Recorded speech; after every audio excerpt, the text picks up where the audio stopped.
Number one, we're talking about intimacy necessitates value. I value your thoughts. Your thoughts are important to me. Just because it's not the way you think doesn't mean it's wrong. We are two halves of a whole. Man has a man brain, woman has a woman brain. Together they make a God brain. But you can't have it if you don't respect each other. When you devalue and reject the thoughts of your spouse, intimacy is out the window. Think about your spouse is sharing something with you. You know that they're not listening to you. Well, if you don't value what I'm saying, we're not going to have a successful conversation. And what it means is, because I know you don't value what I'm saying, I don't want to share anything with you.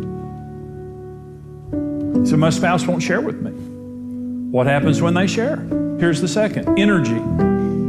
I will work hard to listen and understand what you're saying. Because you're different than me, and because you come from a different perspective, I'm not just going to be able to hear simply and understand it because you're a different person. Another thing is this, all your major needs are different. All the major needs, men need honor, sex, friendship with their wives, and domestic support. Women need security, soft, non-sexual affection, open and honest communication, and leadership from their husbands. We're completely different. So understand, when your spouse is talking to you, if you don't work, if you don't apply yourself, first of all, I value what you're saying.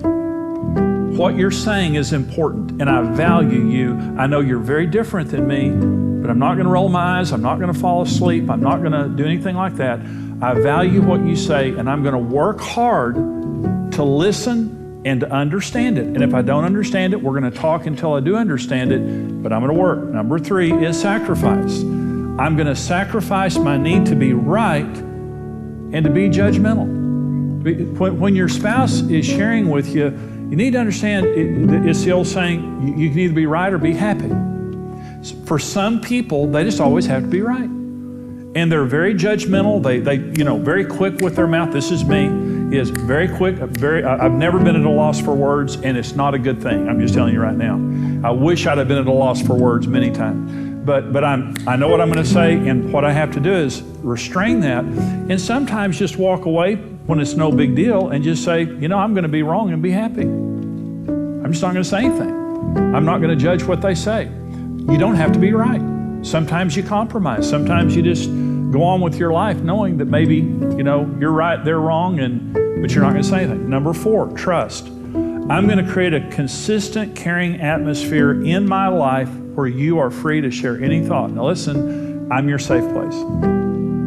When something really fantastic happens in your life, or something really terrible happens in your life, you're always going to tell the safest person first. And in every conversation, you have to know that she's not just hearing your words, she's hearing your attitude. Do you care about me? Do you understand how important security is? Same's true of a man. When a woman is speaking to a man, regardless of what the conversation is, if you're going to meet his emotional needs and be his best friend, he's got to hear in your voice, I believe in you. You're a good man.